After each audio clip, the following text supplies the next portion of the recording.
दोस्तों, दरअसल पिछले एपिसोड में हमने देखा कि आखिरकार मुचिन को यहाँ ब्रदर केंगशिन और ली जुआनटोंग दोनों मिल चुके थे, मगर तब तक उनकी बॉडी में गू पॉइजन पूरी तरीके से फैल चुका था, जिस वजह से उनकी हालत काफी ज्यादा खराब दिखाई दे रही थी। इसलिए मुचिन उन दोनों की मदद करने का फैसला करता है, जहाँ पर मुचिन ने पहले अपनी स्पिरिचुअल एनर्जी को ब्रदर केंगशिन की बॉडी के अंदर इंजेक्ट करने की कोशिश की, लेकिन ये प्रोसेस काफी ज्यादा स्लो था। इससे वो उस पॉइजन को सप्रेस तो कर पा रहा था, लेकिन वो उसे ब्रदर केंगशिन की बॉडी से बाहर नहीं निकाल पा रहा। मुचिन को यानी किसी दूसरे मेथड का इस्तेमाल करना होगा। तभी अचानक मुचिन को याद आया कि मिज़िन्यू ने जाने से पहले मुचिन को एक इमोर्टल फ्लेम दी थी, जो कि मुचिन को डिमोनिक ज़्यूमी पिलर की इविल एनर्जी से बचाने के लिए थी। मुचिन यहाँ पर उसी इमोर्टल फ्लेम का इस्तेमाल करता है, जिससे उसने ब्रदर केंगशिन की बॉडी से उस पॉइजन को निकालना शुरू कर दिया था। और मुचिन उसे देखता है कि ये तो गू पॉइजन है, जो कि स्पिरिचुअल लैंड में जीसुआन इस्तेमाल करता था। इसलिए मुचिन को समझ आ गया कि इन सब चीजों के पीछे जीसुआन का हाथ है।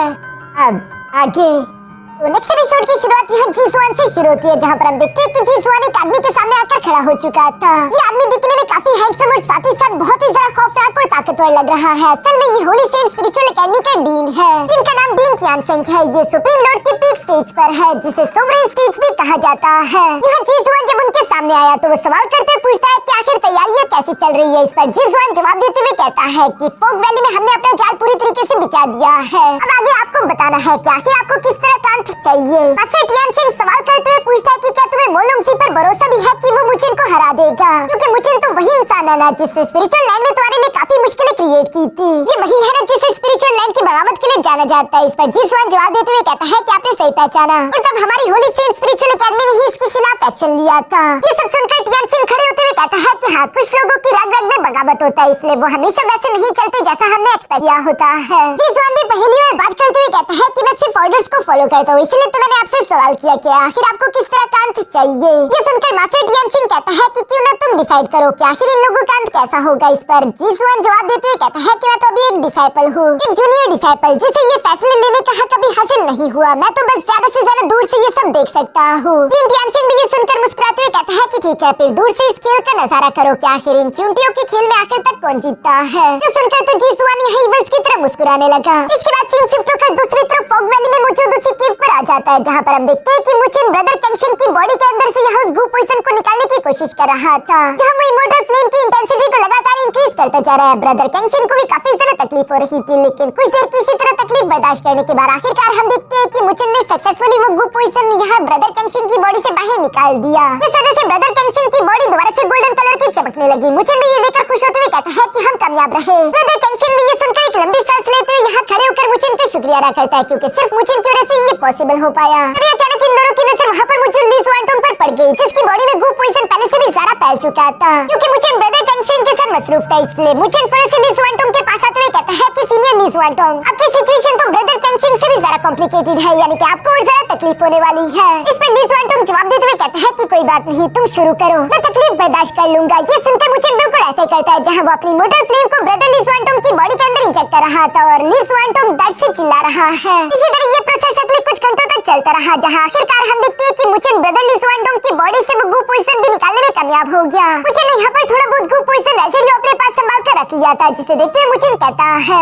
ये गू पॉइजन मेरे लिए पहले काफी ज्यादा डेंजरस था। स्पिरिचुअल लैंड में मेरा इसका सामना करना काफी ज्यादा डिफिकल्ट था, लेकिन अब मेरे लिए ये ज्यादा डिफिकल्टी की बात नहीं, बल्कि अब ये गू पॉइजन तो उल्टा मुचिन की ही काम आने वाला है, क्योंकि मुचिन यहाँ पर इस गू पॉइजन को अपने दोनों फिंगर के अंदर इंजेक्ट कर देता है। जो करने के बाद मुचिन ने अपनी dark god thunder poison finger technique को इस्तेमाल करके देखा, और वो पहले से भी ज्यादा अपग्रेड होकर ताकतवर हो चुकी थी। तो देखकर मुचिन खुश होते हुए कहता है कि मेरा dark god thunder poison finger technique evolve होकर अपग्रेड हो चुका है। इसके बाद हम देखते हैं कि ब्रदर केंगशिन और ली जुआनटोंग भी तैयार होकर खड़े होते हुए मुचिन के पास आ गए, जहाँ मुचिन उन्हें बताता है कि मुझे लगता है कि ये poison holy saint spiritual academy से आया है, जिसका सिर्फ एक ही मतलब हो सकता है कि होली सेंट स्पिरिचुअल एकेडमी ने डीमन ड्रैगन पैलेस के साथ हाथ मिला लिया। अभी मुझे कुछ सवाल परेशान कर रहे हैं। ब्रदर केंगशिन सवाल करते हुए पूछता है कि आखिर कैसे सवाल। मुचिन जवाब देते हुए कहता है कि अगर होली सेंट स्पिरिचुअल एकेडमी और डीमन ड्रैगन पैलेस ने सिर्फ इसलिए आपस में हाथ मिलाया ताकि वो तुम दोनों को यहाँ पर चारी की तरह इस्तेमाल करते हुए हम लोगों को लूर करके यहाँ पर बुलवा ले, और फिर हम पर हमला करके पूरी तरीके से नॉर्थर्न हेवन स्पिरिचुअल एकेडमी को कमजोर कर दे, ताकि आने वाले ग्रैंड कंपटीशन में हमारी एकेडमी अच्छे से परफॉर्म ना कर सके। लेकिन अगर यही उनका प्लान है, फिर मुझे ये क्यों नहीं समझ आ रहा कि आखिर उन लोगों ने हमें अभी तक जिंदा क्यों छोड़ा है। उन्होंने आते साथ ही शुरू में हमें जान से क्यों नहीं मार डाला, क्योंकि तुम दोनों को खत्म करने का उनके पास अच्छा मौका था। इवन कि हमारे और भी कई सारे साथी मारे जा सकते थे, इस पर ब्रदर टेंशन जवाब देते हुए कहता है कि शायद उन्हें अभी भी हमारी एकेडमी का थोड़ा बहुत डर है, इसी वजह से अभी तक उन्होंने हमारे एकेडमी के किसी डिसाइपल को पूरी तरह जान से नहीं मारा। साथ ही ब्रदर टेंशन सवाल करते हुए पूछता है कि वैसे भी जो तुमने कुछ देर पहले इमोर्टल फ्लेम इस्तेमाल की थी, आखिर वो तुम्हारे पास आई कहां से? जिस पर मुझे मुस्कुराते हुए कहता है कि ये इमोर्टल फ्लेम मेरे एक पुराने दोस्त ने दी है, जिसने जाने से पहले मुझे कहा था कि मैं अपना ख्याल रखूं, क्योंकि वो जानती थी कि मैं खुद को हमेशा खतरे में डाल देता हूँ। और ये इमोर्टल फ्लेम मेरी बॉडी के अंदर मुझे दी वाली एनर्जी को सप्रेस करने के लिए आई। ये कहती है अचानक से मुझे को याद आया कि ज़्यूमी डिमोनिक पिलर, मुझे लगता है कि डीमन ड्रैगन पैलेस यकीनन उसी ज़्यूमी डिमोनिक पिलर के पीछे है, जो कि मुझे के सोल सी के अंदर मौजूद है। इसी वजह से मुझे को जिंदा पकड़ने का ऑर्डर दिया गया था। ब्रदर टेंशन जवाब देते हुए कहता है कि इस बात से कोई फर्क नहीं पड़ता कि वो तुम्हारी वजह से बाकी लोगों को जान से नहीं मार रही या फिर हमारी एकेडमी की वजह से।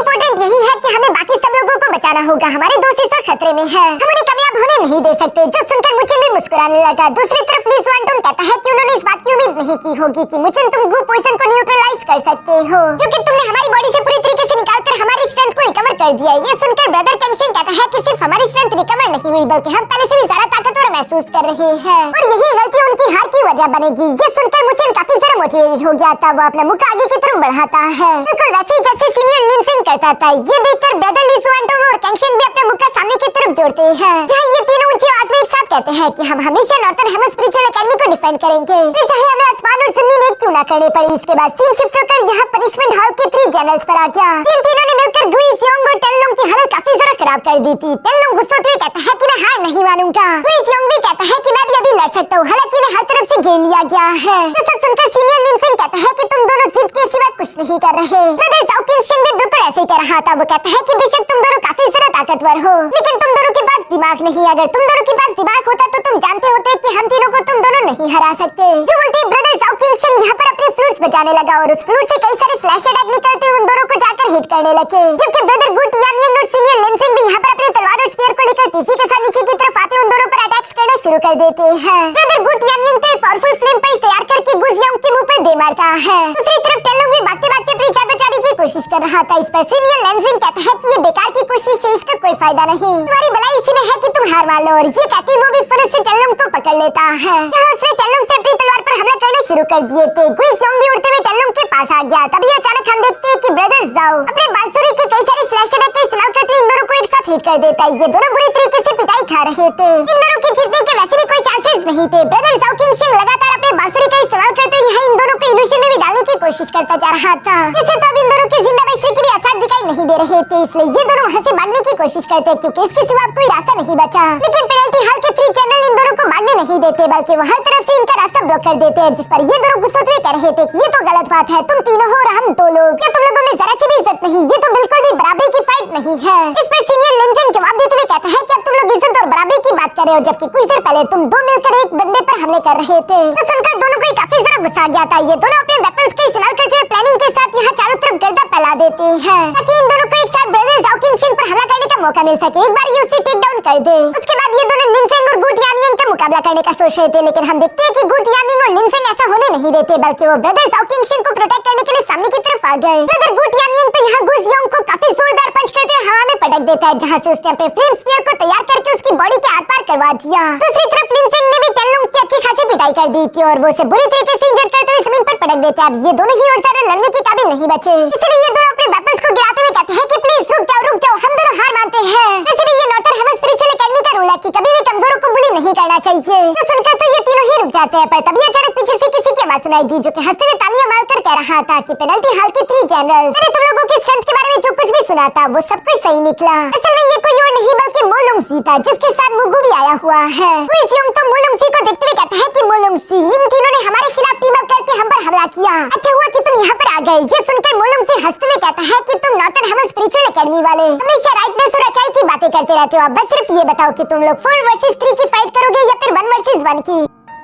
तो सुनकर सीनियर लिनसिंग तैयार होते हुए कहता है कि जैसी तुम्हारी मर्जी। ये सुनकर मोलोंगसी हंसते हुए अपने साथियों से कहता है कि जाओ अपना बदला लो। ये सुनते हम देखते हैं कि मुगु भी तेजी के साथ टेलीपोर्ट होते हुए नीचे की तरफ आ गया। गुइज योंग ने यहाँ ब्रदर गुट यामिंग पर हमला करना शुरू कर दिया था, जबकि टेनलोंग ब्रदर जाओ किंगशिन पर हमला कर रहा है। और जहाँ तक मुगु की बात है, वो किसी असैसिन की तरह तेजी से टेलीपोर्ट करते हुए सीनियर लिनसिंग पर बार-बार हमले कर रहा था। फिर दूसरी तरफ सीनियर लिनसिंग भी काफी ज्यादा तेज थे, वो अपनी तलवारों का इस्तेमाल करते हुए उसके हर एक अटैक को ब्लॉक कर रहे थे, इवन कि वो अपनी तलवार से यहाँ मुगु की गर्दन को काटने वाले थे कि तभी अचानक मोलोंगसी बीच में आ गया, क्योंकि सीनियर लिनसिंग की तलवार को पकड़कर मुगु को बचा लेता और वो उसे पकड़ते हुए साइड हटा चुका। यहाँ साइड से मुगु तीसी के साथ टेलीपोर्ट करते हुए सीनियर लिनसिंग के पीछे आ गया। अब हम देखते हैं कि मुगु और मोलोंगसी दोनों मिलकर अकेले सीनियर लिनसिंग पर हमले कर रहे थे और सिर्फ ये काफी नहीं था, बल्कि हम देखते हैं कि मोलोंगसी यहाँ ऊंची आवाज में कहता है कि वुजिया चलो तुम्हारी बारी। ये सुनते हम देखते हैं कि वुजिया ने भी वहाँ पर फिर से अपनी फॉर्मेशन एक्टिवेट कर दी, जिसकी वजह से कई सारे स्पिरिचुअल हैंड इसी के साथ फॉर्मेशन से बाहर की तरफ आते हुए यहाँ सीनियर लिनसिंग पर हमला करने लगे। सीनियर लिनसिंग जब उन स्पिरिचुअल हैंड से बचने की कोशिश कर रहा था,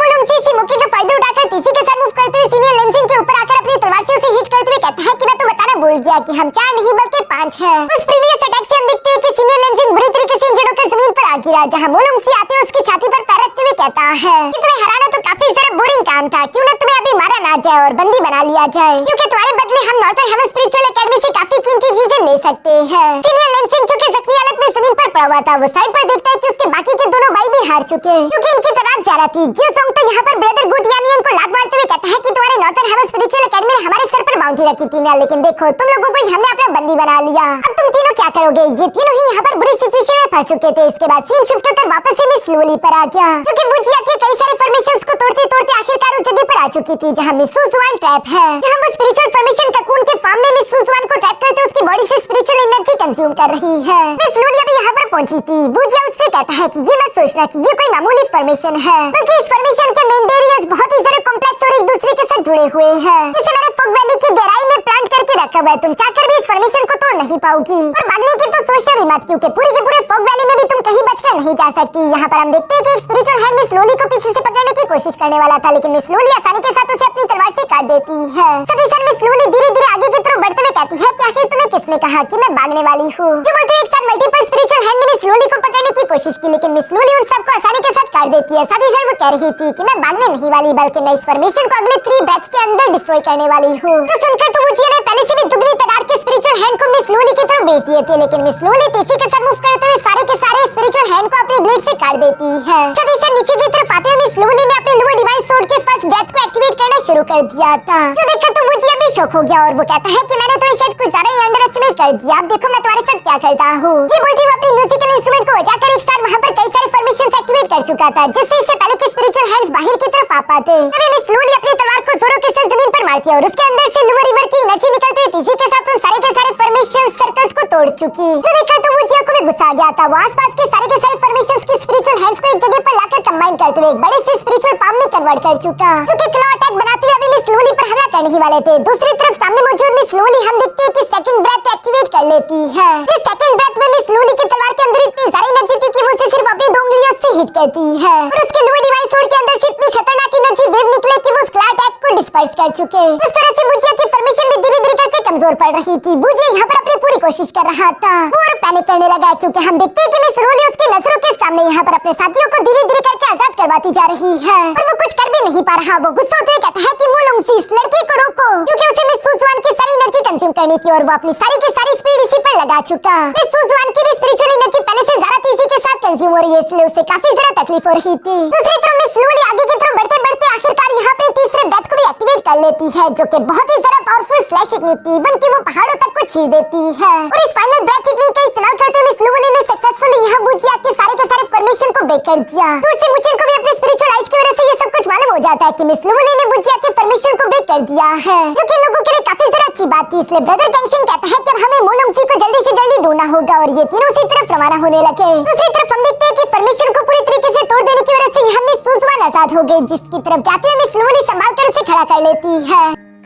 जिससे मिस लूली सवाल करते पूछ रही थी कि आप ठीक तो हो ना। मिस सुजुआन जवाब देते हुए कहती है कि हाँ मैं ठीक हूँ, लेकिन अफसोस हमारे बाकी के सारे साथी स्पिरिचुअल एनर्जी डिप्लीट होने की वजह से बेहोश हो चुके हैं। हम देखते हैं कि मिस सुजुआन और मिस लूली के सामने वुजिया को खुद ही आना पड़ता है, जबकि साथ ही साथ मोलोंगसी और उसके बाकी के साथी भी यहाँ पर पहुंच चुके थे। जहाँ मोलोंगसी वुजिया का मजाक उड़ाते हुए कह रहा था कि शायद मैंने तुम्हें कुछ ज्यादा ही ओवर एस्टिमेट कर लिया था, जो तुम इन 2 मामूली लड़कियों को भी नहीं हरा पाए। इस पर वुजिया जवाब देते हुए कहता है कि ये लड़की कोई मामूली लड़की नहीं। मोलोंगसी भी उसकी बात सुनकर मिस लूली की तरफ देखकर सवाल करते हुए पूछता है कि मुझे ब्लड क्लैन के उस लूसर ने बताया था कि नॉर्थर्न हेवन स्पिरिचुअल एकेडमी में एक बहुत ही ज्यादा टैलेंटेड लड़की है जो लुवो क्लैन से बिलोंग करती है, तो क्या तुम वही लड़की हो? हाँ ऑफ कोर्स वही वही लड़की होगी, वरना तुम्हें इतना सारा टैलेंट आया कहाँ से? और उसने बिल्कुल सही बताया था। ये सुनकर मिस लूली उसकी तरफ अपनी तलवार को तानते हुए कहती है कि इसका मतलब कि सुप्रीम कैलिडोन एकेडमी वाले भी तुम्हारे डीमन ड्रैगन पैलेस के साथ हाथ मिला चुके हैं। मुलुंगसी ये सुनकर हंसते हुए कहता है कि अब बेशक तुम्हें मालूम भी हो जाए तो कोई फर्क नहीं पड़ता, क्योंकि हम तुम्हें यहाँ से जिंदा जाने नहीं देंगे। और जब हम तुम्हें जिंदा ही जाने नहीं देंगे तो तुम बाहर जाकर इसके बारे में बताओगी किससे? और ये कहती हम देखते हैं कि उन पांचों ने इन दोनों लड़कियों को चारों तरफ से घेर लिया। मिस सुजुआन तो पहले ही काफी कमजोर हो चुकी है। मिस लूली के पास ही सिर्फ यहाँ से भागने की एनर्जी थी, इसलिए मिस सुजुआन मिस लूली से कह रही थी कि मेरी फिक्र मत करो और भाग जाओ यहाँ से।